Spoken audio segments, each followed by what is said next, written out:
All right, so I just checked Edmodo and I saw that my video or the sound had gone out in the last video. So I'm going to try to record this one more time tonight and hopefully post it before all of you get to your homework. So I apologize for the sound going out. We'll see if this program works better than the other one.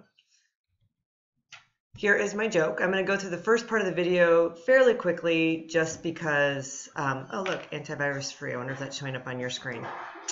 I'm going to go through the first part of the video fairly quickly just because that part the sound was working on. So here's my joke about diagramming sentences. If you don't mind asking, how much does a sentence diagrammer pull down a year?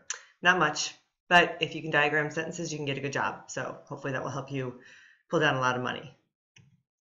You're going to need to make this foldable. Oh wow, look, let me move that. You're going to be making this foldable. It's a 4-flap window foldable.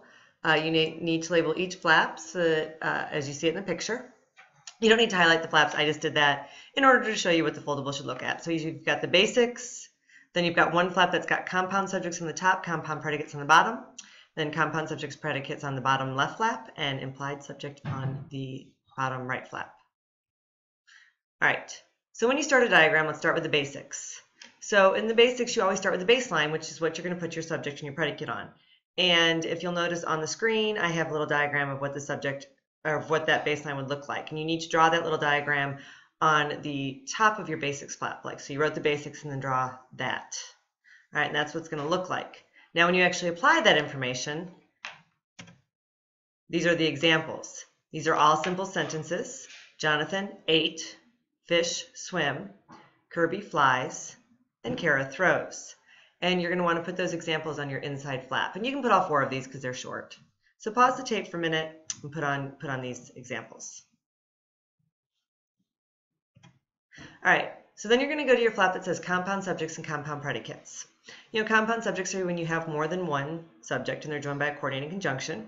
And if you look, this is the diagram that you would use to diagram compound subjects. So put this down where right underneath your words that say compound subject. I have to get used to this face thing going on here. I got to find a place to put it where it's not bothering me.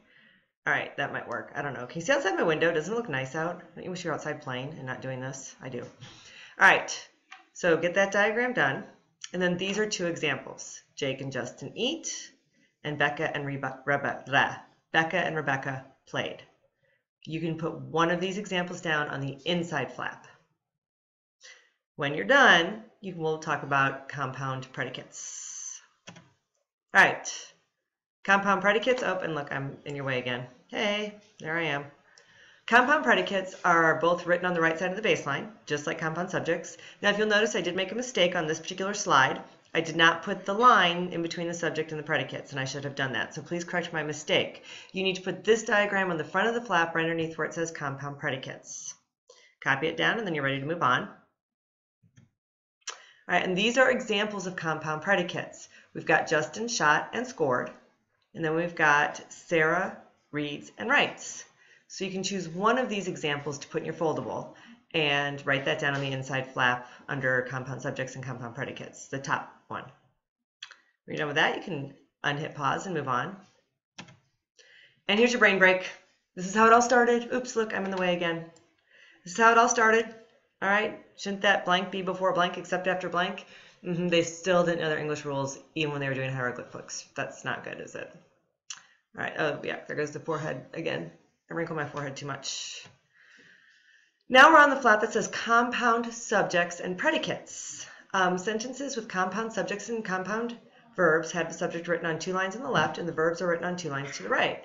And they would look just like this. Now, the only thing I did not do on this diagram is where the dotted lines are. I should have written that's where your conjunction goes, but it was a pretty intricate diagram to make on PowerPoint. I have to learn how to do that better. So just copy this and add that for me, please.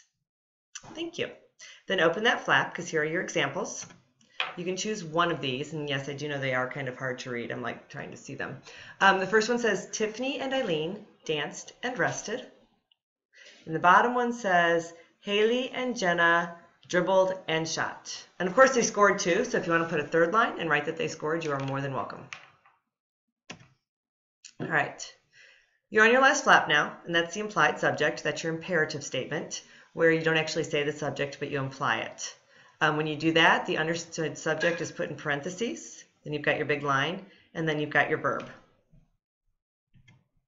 So for example, if the sentence was sit, your implied subject is you. You've got your line, and then sit, because that's just how you do that.